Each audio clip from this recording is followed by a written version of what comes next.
CJP versus ಸರ್ವಾಧಿಕಾರ, ಸರ್ಕಾರಕ್ಕೆ ನೇರ ಸವಾಲ್. ಸಿಜೆಪಿ ಬಿರುಗಾಳಿಗೆ ನಲುಗಿದ ದೆಹಲಿ, ಬೀದಿಗಿಳಿದ 75,000ಕ್ಕೂ ಹೆಚ್ಚು ಯುವಕರು. ನಮಸ್ಕಾರ, ಈ ದಿನಕ್ಕೆ ಸ್ವಾಗತ. ನಾನು GM ಪವಿತ್ರ. 2026ರ ಆರಂಭದಲ್ಲಿ ಭಾರತದ ರಾಜಕೀಯ ಹಾಗೂ ಶೈಕ್ಷಣಿಕ ಇತಿಹಾಸದಲ್ಲೇ ಅತ್ಯಂತ ವಿನೂತನ ಹಾಗೂ ಅಷ್ಟೇ ಪ್ರಭಾವಶಾಲಿ ಯುವ ಹೋರಾಟವೊಂದು ಜನ್ಮ ತಾಳ್ತು.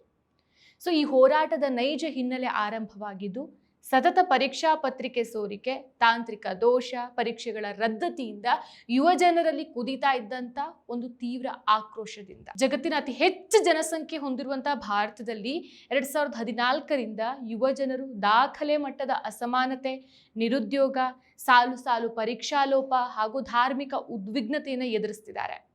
ಮೇ 2026ರಲ್ಲಿ ನಡೆದಂಥ ಮೊದಲ ನೀಟ್ ಪರೀಕ್ಷೆಯ ಪ್ರಶ್ನೆ ಪತ್ರಿಕೆ ಸೋರಿಕೆಯಾಗಿದೆ ಅನ್ನೋ ಸತ್ಯ ಬಹಿರಂಗ ಆಗ್ತಾ ಇದ್ದಂತೆ ಇಡೀ ದೇಶ ಬೆಚ್ಚಬೀಳತ್ತೆ. ಹಗಲಿರುಳು ಕಷ್ಟಪಟ್ಟು ಓದಂಥ ಲಕ್ಷಾಂತರ ವಿದ್ಯಾರ್ಥಿಗಳ ಕನಸುಗಳು ಒಂದೇ ಕ್ಷಣದಲ್ಲಿ ನುಚ್ಚು ನೂರಾಗಿ ಹೋಯಿತು. ಈ ತೀವ್ರ ಮಾನಸಿಕ ಆಘಾತ ಮತ್ತು ಭವಿಷ್ಯದ ಆತಂಕವನ್ನ ತಡೆದುಕೊಳ್ಳಿಕ್ಕಾಗ್ದೇನೆ ಸುಮಾರು 21 ಅಮಾಯಕ ವಿದ್ಯಾರ್ಥಿಗಳು ಆತ್ಮಹತ್ಯೆಗೆ ಶರಣಾಗಿದ್ದು ಇಡೀ ದೇಶವನ್ನ ಕಣ್ಣೀರಿಡುವಂತೆ ಮಾಡ್ತು. ಪೇಪರ್ ಲೀಕ್ ಆರೋಪಗಳು ಅಧಿಕೃತವಾಗಿ ಸಾಬೀತಾದ ಹಿನ್ನೆಲೆಯಲ್ಲಿ ಸರ್ಕಾರ ಅನಿವಾರ್ಯವಾಗಿ ಸುಮಾರು 22 ಲಕ್ಷಕ್ಕೂ ಹೆಚ್ಚು ಅಭ್ಯರ್ಥಿಗಳಿಗೆ ಮರುಪರೀಕ್ಷೆ ನಡೆಸುವಂಥ ನಿರ್ಧಾರವನ್ನು ಕೈಗೊಳ್ತು. ಸಾಲು ಸಾಲು ದೋಷಗಳು ಕಂಡುಬಂದು ಅಭ್ಯರ್ಥಿಗಳ ಭವಿಷ್ಯ ಸಂಪೂರ್ಣ ಹಾಳಾಗಿದ್ದರಿಂದ ರೋಸಿ ಹೋದಂಥ ವಿದ್ಯಾರ್ಥಿಗಳು ಸೋಷಿಯಲ್ ಮೀಡಿಯಾದಲ್ಲಿ ಧ್ವನಿ ಎತ್ತೋಕೆ ಶುರು ಮಾಡಿದ್ರು. ಇದೇ ಸಂದರ್ಭದಲ್ಲಿ ಭಾರತದ ಮುಖ್ಯ ನ್ಯಾಯಮೂರ್ತಿ CJI ಸೂರ್ಯಕಾಂತ್ ಅವರು ಸುಪ್ರೀಂ ಕೋರ್ಟ್ ವಿಚಾರಣೆಯೊಂದರ ವೇಳೆ ಮಾಧ್ಯಮ ಹಾಗೂ ಸಕ್ರಿಯ ಹೋರಾಟಗಳತ್ತ ಮುಖ ಮಾಡ್ತಾ ಇರುವಂತಹ ನಿರುದ್ಯೋಗಿ ಯುವಕರನ್ನ ಪರಾವಲಂಬಿಗಳು ಮತ್ತು ಕಾಕ್ರೋಚ್ಗಳು ಅಂತ ಹೋಲಿಸಿದ್ದು ಯುವಜನರ ಕೋಪವನ್ನ ಮುಗಿಲು ಮುಟ್ಟಿಸೋಕೆ ಕಾರಣ ಆಯಿತು. ನಂತರ CJI ತಮ್ಮ ಹೇಳಿಕೆ ಆ ಒಂದು ನಕಲಿ ಪದವಿ ಹೊಂದಿರುವವರಿಗೆ ಸೀಮಿತ ಆಗಿತ್ತು ಅಂತ ಸ್ಪಷ್ಟನೆ ಕೊಟ್ಟರೂ ಸಹ ಆ ವೇಳೆಗೆ ಸಾರ್ವಜನಿಕ ಆಕ್ರೋಶ ಸಿಡಿದಿತ್ತು. ಈ ಹೇಳಿಕೆಯಿಂದ ತೀವ್ರ ಅಸಮಾಧಾನಗೊಂಡಂಥ ಅಮೆರಿಕದ ಬೋಸ್ಟನ್ ವಿಶ್ವವಿದ್ಯಾಲಯದ ವಿದ್ಯಾರ್ಥಿ 30 ವರ್ಷದ ಅಭಿಜಿತ್ ದೀಪ್ಗೆ ಎಲ್ಲ ಕಾಕ್ರೋಚ್ಗಳು ಒಂದಾದರೆ ಏನಾಗತ್ತೆ ಅಂತ ಟ್ವಿಟರ್ನಲ್ಲಿ ವ್ಯಂಗ್ಯವಾಗಿ ಪೋಸ್ಟ್ ಮಾಡ್ತಾರೆ. ಈ ಒಂದು ವಿಚಾರ ಸಾಮಾಜಿಕ ಜಾಲತಾಣಗಳಲ್ಲಿ ಕಾಡ್ಗಿಚ್ಚಿನಂತೆ ಹರಡುತ್ತೆ. ಆಡಳಿತಾರೂಢ BJPಯನ್ನ ಅಣಕಿಸುವಂತೆ ಕಾಕ್ರೋಚ್ ಜನತಾ ಪಾರ್ಟಿ ಜನ್ಮ ತಾಳತ್ತೆ. ನಿರುದ್ಯೋಗಿ, ಸೋಮಾರಿ, ನಿರಂತರ ಆನ್ಲೈನ್ನಲ್ಲಿರುವ ಪ್ರತಿಯೊಬ್ಬರೂ ಈ ಒಂದು ಪಾರ್ಟಿಯನ್ನು ಸೇರ್ಬೋದು ಅಂತ ಒಂದು ತಮಾಷೆಯ ಮಾನದಂಡದ ಜೊತೆಗೆ ಗೂಗಲ್ ಫಾರ್ಮ್ ಮೂಲಕ ನೋಂದಣಿ ಶುರುವಾಗತ್ತೆ. ಸೋಷಿಯಲ್ ಮೀಡಿಯಾದಲ್ಲಿ ಮೇ ಬಿ ಕಾಕ್ರೋಚ್ ಎನ್ನುವಂಥ ಹ್ಯಾಶ್ಟ್ಯಾಗ್ಸ್ಗಳು ವೈರಲ್ ಆಗೋಕ್ಕೆ ಶುರುವಾಯಿತು. ಕೇವಲ ಒಂದು ತಮಾಷೆಗಾಗಿ ಶುರುವಾದಂಥ ಈ ಆನ್ಲೈನ್ ಆಂದೋಲನ ಕೆಲವೇ ದಿನಗಳಲ್ಲಿ CJP ಇನ್ಸ್ಟಾಗ್ರಾಮ್ ಫಾಲೋವರ್ಸ್ ಸಂಖ್ಯೆ 10 ಮಿಲಿಯನ್, ತದನಂತರ 22 ಮಿಲಿಯನ್ ದಾಟಿ ಆಡಳಿತಾರೂಢ BJPಯ ಅಧಿಕೃತ ಖಾತೆಯನ್ನೇ ಹಿಂದಿಕ್ತು. ಯುವಕರು ಕಾಕ್ರೋಚ್ಗಳ ವೇಷ ಧರಿಸಿ ಬೀದಿಗಿಳಿದು ಸ್ವಚ್ಛತಾ ಅಭಿಯಾನ ಹಾಗೂ ಪ್ರತಿಭಟನೆ ನಡೆಸಿದ್ರು. ಅಖಿಲೇಶ್ ಯಾದವ್, ಮಹುವಾ ಮೊಯ್ತ್ರಾ ಮುಂತಾದ ವಿಪಕ್ಷ ನಾಯಕರು ಇದನ್ನು ಬೆಂಬಲಿಸಿದ್ರು. ಇದರಿಂದ ಬೆಚ್ಚಬಿದ್ದಂಥ ಕೇಂದ್ರ ಸರ್ಕಾರ ರಾಷ್ಟ್ರೀಯ ಭದ್ರತೆ ನೆಪವೊಡ್ಡಿ CJPಯ ಅಧಿಕೃತ ವೆಬ್ಸೈಟ್ ಅನ್ನು ಬ್ಯಾನ್ ಮಾಡಿಸಿತು ಹಾಗೂ 2 ಕೋಟಿಗೂ ಹೆಚ್ಚು ಫಾಲೋವರ್ಸ್ ಹೊಂದಿದ್ದ ಟ್ವಿಟರ್ ಖಾತೆಯನ್ನ ಭಾರತದಲ್ಲಿ ತಡೆ ಹಿಡಿಯಿತು. ಆದರೆ ಡಿಜಿಟಲ್ ನಿಷೇಧಗಳ ನಡುವೆಯೂ CJPಯ ಆಕ್ರೋಶ ತಗ್ಲಿಲ್ಲ. ಈ ಹೋರಾಟ 2 ಮಿಲಿಯನ್ಗೂ ಹೆಚ್ಚು ವಿದ್ಯಾರ್ಥಿಗಳು ಬರೆಯುವಂಥ ನೀಟ್ ಹಾಗೂ UGC NET ನಂಥ ಸ್ಪರ್ಧಾತ್ಮಕ ಪರೀಕ್ಷಾ ಪೇಪರ್ ಸೋರಿಕೆ, ಪರೀಕ್ಷೆಗಳ ರದ್ದತಿ ಮತ್ತು ವಿದ್ಯಾರ್ಥಿಗಳ ಆತ್ಮಹತ್ಯೆಯ ವಿರುದ್ಧ ಒಂದು ಪ್ರಬಲ ರೂಪವನ್ನು ಪಡೆಯಿತು. ಕಾಕ್ರೋಚ್ ಜನತಾ ಪಾರ್ಟಿ ದೇಶದ ರಾಜಕೀಯ, ಆಡಳಿತ ಹಾಗೂ ಸಾಂಸ್ಥಿಕ ವ್ಯವಸ್ಥೆಯಲ್ಲಿ ಒಂದು ಮೂಲಭೂತ ಸುಧಾರಣೆಯನ್ನು ತರುವ ಉದ್ದೇಶದಿಂದ 5 ಪ್ರಮುಖ ಅಂಶಗಳನ್ನು ತನ್ನ ಪ್ರಣಾಳಿಕೆಯಲ್ಲಿ ಮುನ್ನೆಲೆಗೆ ತರುತ್ತೆ. ಮೊದಲನೇದು, ರಾಜಕೀಯ ಮತ್ತು ಆಡಳಿತ ಸುಧಾರಣೆ ಭಾಗವಾಗಿ ನ್ಯಾಯಾಂಗದ ನಿಷ್ಪಕ್ಷಪಾತತೆಯನ್ನು ಕಾಯ್ದುಕೊಳ್ಳೋಕೆ ನಿವೃತ್ತಿಯ ನಂತರ ಯಾವುದೇ ಮುಖ್ಯ ನ್ಯಾಯಮೂರ್ತಿ ರಾಜ್ಯಸಭಾ ಸ್ಥಾನವನ್ನು ಅವರಿಗೆ ನಾವು ಕೊಡೋದಿಲ್ಲ ಅಂತ. ಎರಡನೇದು, ಚುನಾವಣಾ ಸಮಗ್ರತೆಯನ್ನು ಎತ್ತಿಡಿಯೋ ನಿಟ್ಟಲ್ಲಿ ಯಾವುದೇ ಮತದಾರರ ಪಟ್ಟಿಯಿಂದ ಅಕ್ರಮವಾಗಿ ಮತಗಳನ್ನು ಅಳಿಸಿ ಹಾಕಿದ್ರೆ ಅದಕ್ಕೆ ನೇರ ಜವಾಬ್ದಾರರಾದ ಮುಖ್ಯ ಚುನಾವಣಾ ಆಯುಕ್ತರನ್ನ ಭಯೋತ್ಪಾದನಾ ವಿರೋಧಿ ಹಾಗೂ ಉಗ್ರಗಾಮಿ ನಿಗ್ರಹ ಕಾಯ್ದೆ UAPA ಅಡಿಯಲ್ಲಿ ಬಂಧಿಸಿ ಕಾನೂನು ಕ್ರಮವನ್ನ ಜರುಗಿಸ್ತೇವೆ ಅಂತ. ಮೂರನೇದು, ಮಹಿಳಾ ಸಬಲೀಕರಣಕ್ಕೆ ನೈಜ ಸ್ಪಂದನೆ ನೀಡುವ ಉದ್ದೇಶದಿಂದ ಸಂಸತ್ತಿನ ಒಟ್ಟು ಸ್ಥಾನಗಳ ಸಂಖ್ಯೆಯನ್ನ ಹೆಚ್ಚಿಸದೇನೆ ಮಹಿಳೆಯರಿಗೆ 50% ನೇರ ಮೀಸಲಾತಿ ನೀಡೋದು ಹಾಗೂ ಕೇಂದ್ರ ಸಚಿವ ಸಂಪುಟದಲ್ಲೂ 50% ಸ್ಥಾನವನ್ನು ಮಹಿಳೆಯರಿಗೆ ಕಡ್ಡಾಯವಾಗಿ ಕಲ್ಪಿಸ್ತೇವೆ ಅಂತ ಅಂದ್ರು. ಕೊನೆಗೆ ಮಾಧ್ಯಮಗಳ ಸ್ವಾತಂತ್ರ್ಯ ಮತ್ತು ತಟಸ್ಥತೆಯನ್ನು ಮರುಸ್ಥಾಪಿಸೋಕೆ ಉದ್ಯಮಿಗಳಾದ ಅಂಬಾನಿ, ಅದಾನಿ ಒಡೆತನದ ಹೊಂದಿರುವಂಥ ಮಾಧ್ಯಮ ಸಂಸ್ಥೆಗಳ ಪರವಾನಗಿಯನ್ನು ತಕ್ಷಣವೇ ರದ್ದುಗೊಳಿಸ್ತೀವಿ ಅಂತ ಅಂದರು.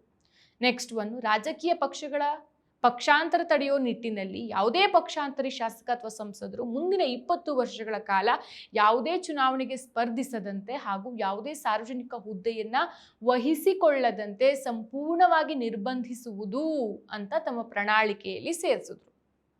ಸೊ ಇದರ ಮುಂದಿನ ಭಾಗದಲ್ಲಿ ಕೇಂದ್ರ ಶಿಕ್ಷಣ ಸಚಿವ ಧರ್ಮೇಂದ್ರ ಪ್ರಧಾನ್ ಅವರು ತಮ್ಮ ಸ್ಥಾನಕ್ಕೆ ತಕ್ಷಣವೇ ರಾಜೀನಾಮೆ ನೀಡಬೇಕು ಅಂತ ಆಗ್ರಹಿಸಿ ಕಾಕ್ರೋಚ್ ಜನತಾ ಪಾರ್ಟಿ ದೇಶದಾದ್ಯಂತ ಬೃಹತ್ ಡಿಜಿಟಲ್ ಚಳವಳಿಯನ್ನು ಹುಟ್ಟಾಕ್ತು. ಪರೀಕ್ಷಾ ಪೇಪರ್ ಸೋರಿಕೆ ಹಾಗೂ ಶಿಕ್ಷಣ ವ್ಯವಸ್ಥೆಯ ಸಾಲು ವೈಫಲ್ಯಗಳಿಗೆ ಸಚಿವರೇ ನೇರ ಹೊಣೆ ಅಂತ ಆರೋಪಿಸಿದ ಸಿಜೆಪಿ ದೇಶದ ನಾನಾ ಭಾಗಗಳ ಯುವ ಜನರು ಮತ್ತು ವಿದ್ಯಾರ್ಥಿಗಳನ್ನ ತಲುಪೋಕೆ ಅಂತಾನೆ ಒಂದು ಆನ್ಲೈನ್ ಗೂಗಲ್ ಫಾರ್ಮ್ ಅಭಿಯಾನವನ್ನ ತೀವ್ರಗೊಳಿಸಿದ್ರು. ಜಮ್ಮು ಕಾಶ್ಮೀರದಿಂದ ಹಿಡಿದು ಕನ್ಯಾಕುಮಾರಿವರೆಗಿನ ಲಕ್ಷಾಂತರ ವಿದ್ಯಾರ್ಥಿಗಳು, ಉದ್ಯೋಗಾಕಾಂಕ್ಷಿಗಳು ಹಾಗೂ ಆಕ್ರೋಶಗೊಂಡಂತ ನಾಗರಿಕರು ಈ ಫಾರ್ಮ್ ಅನ್ನ ಭರ್ತಿ ಮಾಡೋ ಮೂಲಕ ತಮ್ಮ ಬೆಂಬಲವನ್ನ ಸೂಚಿಸಿದ್ರು. ಸೊ ಈ ಮೂಲಕ ಸಿಜೆಪಿ ಕೇವಲ ಒಂದು ಸಾಮಾಜಿಕ ಜಾಲತಾಣದ ಚರ್ಚೆಯಾಗಿ ಉಳಿದೇನೆ ದೇಶದಾದ್ಯಂತ ಇರುವಂತಹ ಯುವ ಸಮೂಹದ ಅಸಮಾಧಾನವನ್ನು ಒಟ್ಟುಗೂಡಿಸಿ ಶಿಕ್ಷಣ ಸಚಿವರ ರಾಜೀನಾಮೆಗೆ ಆಗ್ರಹಿಸುವ ಪ್ರಬಲ ಸಾರ್ವಜನಿಕ ಒತ್ತಡವನ್ನ ಸರ್ಕಾರದ ಮೇಲೆ ಹೇರುವಲ್ಲಿ ಯಶಸ್ವಿಯಾಯಿತು.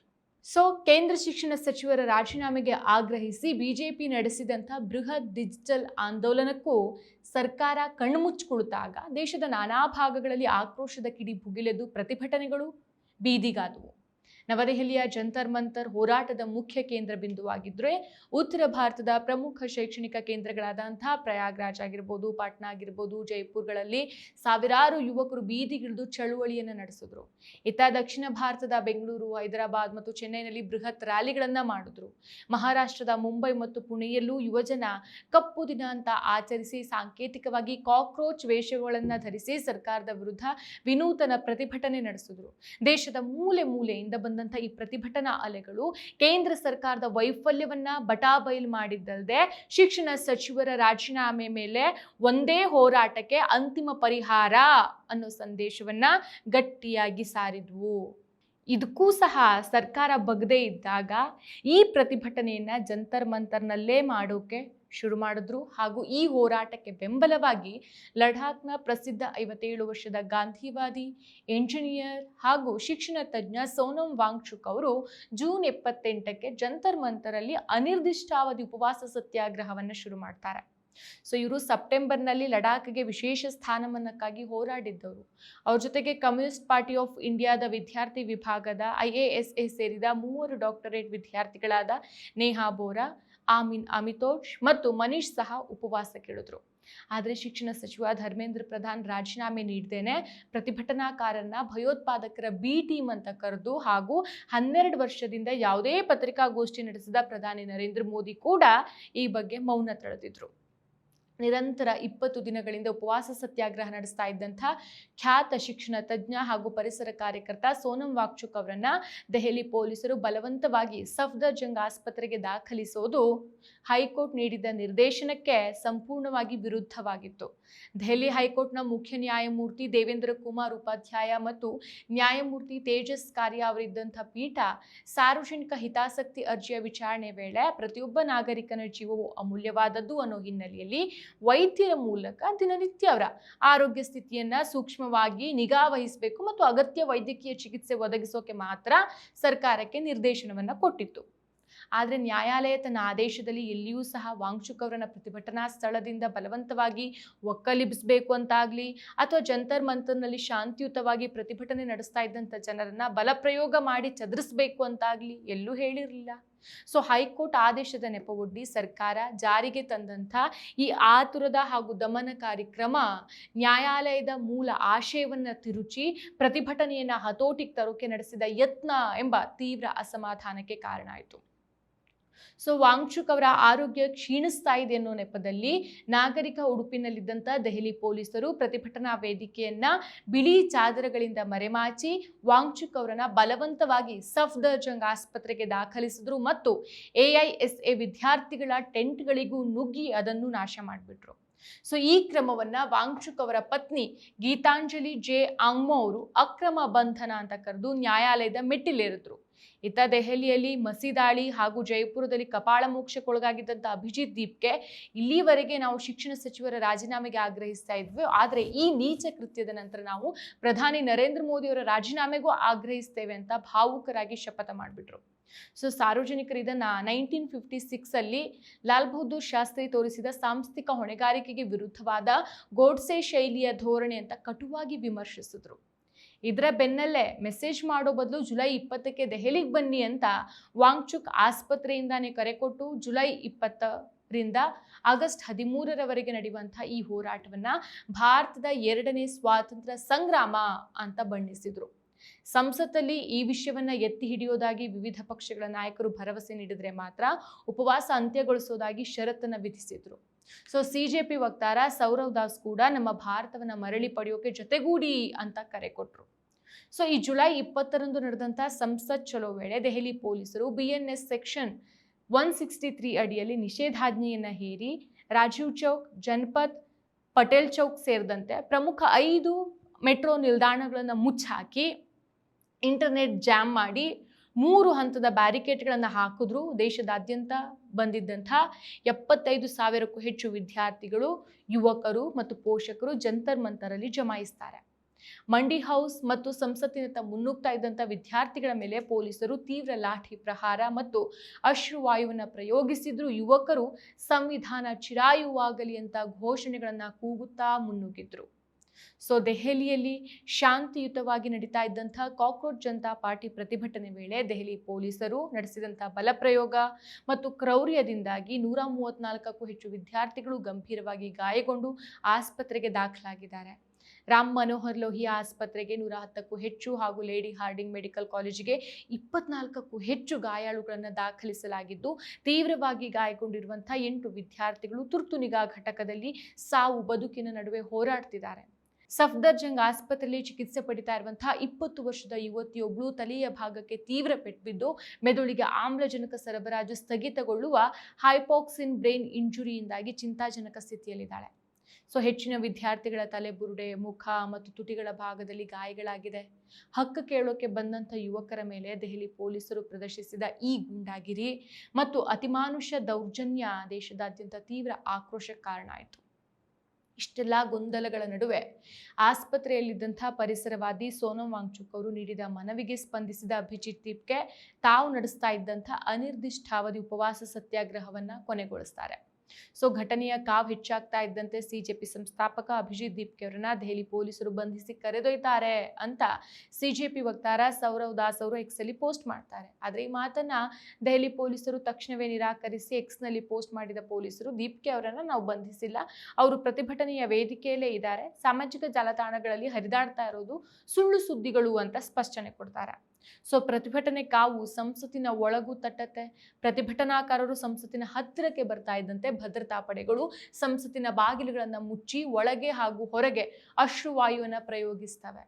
ಈ ತುರ್ತು ಪರಿಸ್ಥಿತಿಯನ್ನ ತಿಳಿಗೊಳಿಸೋಕೆ ಕೇಂದ್ರ ಗೃಹ ಸಚಿವ ಅಮಿತ್ ಶಾ ಸಚಿವ ಧರ್ಮೇಂದ್ರ ಪ್ರಧಾನ್ ಅವರ ಕಚೇರಿಗೆ ದಿಢೀರಂತ ಭೇಟಿ ಕೊಟ್ಟು ಉನ್ನತ ಮಟ್ಟದ ಸಭೆಯನ್ನು ನಡೆಸಿದ್ರಂತೆ.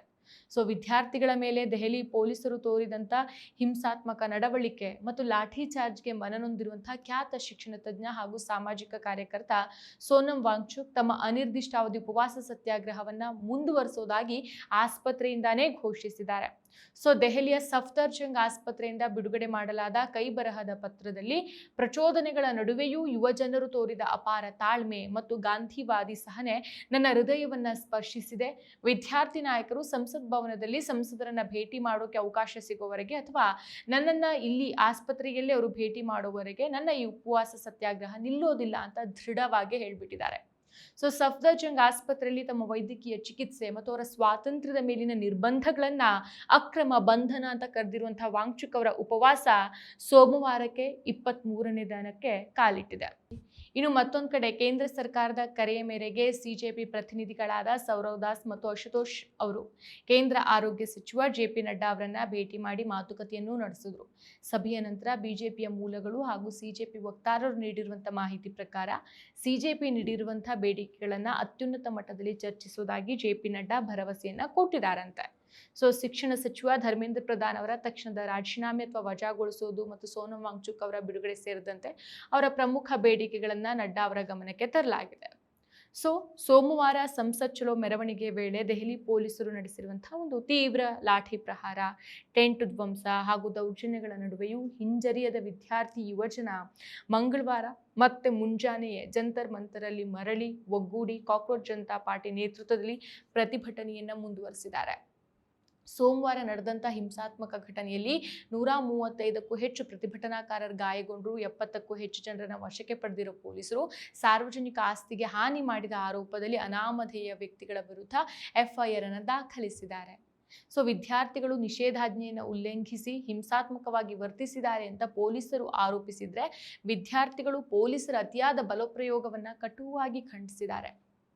ಇನ್ನು ಜೆಪಿ ನಡ್ಡಾ ಜೊತೆಗಿನ ಮಾತುಕತೆ ಕುರಿತು ಮಾಧ್ಯಮಗಳಿಗೆ ಪ್ರತಿಕ್ರಿಯಿಸಿದಂತಹ ಸಿಜೆಪಿ ವಕ್ತಾರ ಸೌರವ್ ದಾಸ್, ಸಚಿವರು ಚರ್ಚಿಸುವುದಾಗಿ ಭರವಸೆ ನೀಡಿರಬಹುದು, ಆದರೆ ಈವರೆಗೆ ಸರ್ಕಾರದಿಂದ ಯಾವುದೇ ಲಿಖಿತ ರೂಪದ ಭರವಸೆ ಸಿಕ್ಕಿಲ್ಲ. ಆದ್ರಿಂದ ನಮಗೆ ನೀಡಿರುವಂತಹ ಪ್ರಮುಖ ಬೇಡಿಕೆಗಳು ಸಂಪೂರ್ಣವಾಗಿ ಈಡೇರೋವರೆಗೆ ನಮ್ಮ ಉಪವಾಸ ಪ್ರತಿಭಟನೆ ನಿಲ್ಲೋದಿಲ್ಲ ಅಂತ ಸರ್ಕಾರಕ್ಕೆ ತೀಕ್ಷ್ಣ ಎಚ್ಚರಿಕೆಯನ್ನ ಕೊಟ್ಟಿದ್ದಾರೆ. ಸೂಕ್ತ ಮಟ್ಟದಲ್ಲಿ ಚರ್ಚಿಸೋದಾಗಿ ಸಚಿವರು ಭರವಸೆ ಕೊಟ್ಟರೂ ಸಹ ಸರ್ಕಾರದಿಂದ ಯಾವುದೇ ಒಂದು ಖಚಿತವಾದಂತಹ ಆಶ್ವಾಸನೆ ಸಿಗದೇ ಇರೋ ಕಾರಣಕ್ಕೆ ಬೇಡಿಕೆಗಳು ಈಡೇರುವವರೆಗೆ ಜಂತರ್ ಮಂತರಲ್ಲಿ ತಮ್ಮ ಶಾಂತಿಯುತ ಪ್ರತಿಭಟನೆ ನಿರಂತರವಾಗಿ ಮುಂದುವರಿಯುತ್ತೆ ಅಂತ ಸಿಜೆಪಿ ಹೇಳಿದೆ. ಇನ್ನು ವಿದ್ಯಾರ್ಥಿ ಯುವಜನರ ಹೋರಾಟಕ್ಕೆ ತಡವಾಗಾದರೂ ಸಹ ಬಾಲಿವುಡ್ ಹಾಗೂ ಚಿತ್ರರಂಗದ ಪ್ರಮುಖ ನಟ ನಟಿಯರು ಮತ್ತು ತಾಂತ್ರಿಕ ವರ್ಗದವರು ಬಹಿರಂಗ ಬೆಂಬಲವನ್ನು ಘೋಷಿಸಿದ್ದಾರೆ. ಸೋಮವಾರ ಪ್ರತಿಭಟನಾಕಾರರ ಮೇಲೆ ನಡೆದಂತಹ ಪೊಲೀಸ್ ದೌರ್ಜನ್ಯ ಮತ್ತು ಲಾಠಿಚಾರ್ಜ್ ಅನ್ನು ಕಟುವಾಗಿ ಖಂಡಿಸಿರುವಂತಹ ಪಂಜಾಬಿ ನಟ ಗಾಯಕ ದಿಲ್ಜಿತ್ ದೊಸಾಂಜ್, ಜನರ ಧ್ವನಿಯೇ ದೇವರ ಧ್ವನಿ, ವಿದ್ಯಾರ್ಥಿಗಳ ಕುಂದು ಕೊರತೆಗಳನ್ನು ಆಲಿಸಿ ಅಂತ ಸರ್ಕಾರಕ್ಕೆ ಒತ್ತಾಯಿಸೋದರ ಮೂಲಕ ಜೊತೆಗೆ ಮತ್ತೆ ತಮ್ಮನ್ನ ದೇಶದ್ರೋಹಿ ಅಂತ ಕರೆದ್ರೂ ಚಿಂತೆ ಇಲ್ಲ ಅಂತ ಹೇಳಿದ್ದಾರೆ. ಇನ್ನು ನಟ ರಿತೇಶ್ ದೇಶ್ಮುಖ್ ಮತ್ತು ಜೆನಿಲಿಯಾ ಡಿಸೋಜಾ ದಂಪತಿ ಯುವಜನ ನಮ್ಮ ಪ್ರಜಾಪ್ರಭುತ್ವ ಹಾಗೂ ದೇಶದ ಭವಿಷ್ಯದ ನಿಜವಾದ ಶಿಲ್ಪಿಗಳು ಅಂತ ಟ್ವೀಟ್ ಮಾಡೋ ಮೂಲಕ ಒಗ್ಗಟ್ಟನ್ನ ಪ್ರದರ್ಶಿಸಿದ್ರೆ, ನಟಿಯರಾದ ಹುಮಾ ಖುರೇಶಿ, ಭೂಮಿ ಪಡ್ನೇಕರ್, ನಂದಿತಾ ದಾಸ್ ಮತ್ತು ಬರಹಕಾರ್ತಿ ಸುತಾಪಾ ಸಿಗ್ದರ್ ಅವರು ಶಾಂತಯುತವಾಗಿ ಹಕ್ಕು ಕೇಳ್ತಾ ಇದ್ದಂಥ ಯುವ ಜನರ ಮೇಲಿನ ಹಿಂಸಾಚಾರವನ್ನು ಖಂಡಿಸಿ ರಚನಾತ್ಮಕ ಭಿನ್ನಾಭಿಪ್ರಾಯ ಪ್ರಜಾಪ್ರಭುತ್ವಕ್ಕೆ ಅಗತ್ಯ ಅಂತ ಪ್ರತಿಪಾದಿಸಿದ್ದಾರೆ. ಇದ್ರ ಜೊತೆಗೆ ಜೀತನ್ ಅಮಾನ್, ಅಭಯ ಡಿಯೋಲ್, ನಾಜಿರುದ್ದೀನ್ ಶಾ, ರತ್ನ ಪಾಠಕ್ ಶಾ, ಸೋನಿ ರಜ್ದಾನ್ ಮತ್ತು ಸೋನಾಕ್ಷಿ ಸಿನ್ಹಾ ಸೇರಿದಂತೆ ಹಲವರು ಈ ಹೋರಾಟಕ್ಕೆ ಬೆಂಬಲವನ್ನು ಸೂಚಿಸಿದ್ರೆ, ಪ್ರತಿಭಟನಾ ಮೆರವಣಿಗೆಗೂ ಮುನ್ನ ಹಿರಿಯ ನಟಿ ಶಬಾನಾ ಅಜ್ಮಿ ಹಾಗೂ ನಟ ನಿರ್ದೇಶಕ ಪ್ರಕಾಶ್ ರಾಜ್ ಅವರು ಜಂತರ್ ಮಂತರ್ನಲ್ಲೇ ನೇರವಾಗಿ ಪಾಲ್ಗೊಂಡು ಸಂವಿಧಾನಾತ್ಮಕ ಹಾಗೂ ಗಾಂಧಿವಾದಿ ಮಾರ್ಗದ ಶಾಂತಿಯುತ ಹೋರಾಟದ ಮಹತ್ವವನ್ನ ಎತ್ತಿ ಹಿಡಿದಿದ್ದಾರೆ. ಮುಂದಿನ ದಿನಗಳಲ್ಲಿ ಈ ಒಂದು ಪ್ರತಿಭಟನೆ ಏನಾಗತ್ತೆ, ಯಾವ ಹಂತವನ್ನ ತಲುಪತ್ತೆ, ಕಾದ್ ನೋಡ್ಬೇಕು. ಮತ್ತಷ್ಟು ವಿಶೇಷ ವಿಡಿಯೋಗಳನ್ನು ನೋಡಲು ಮತ್ತು ಹೊಸ ವಿಡಿಯೋಗಳ ಬಗ್ಗೆ ತಿಳಿಯಲು ಈ ದಿನ .com ಯೂಟ್ಯೂಬ್ ಚಾನೆಲ್ ಸಬ್ಸ್ಕ್ರೈಬ್ ಮಾಡಿ ಮತ್ತು ಬೆಲ್ ಐಕಾನ್ ಕ್ಲಿಕ್ ಮಾಡಿ.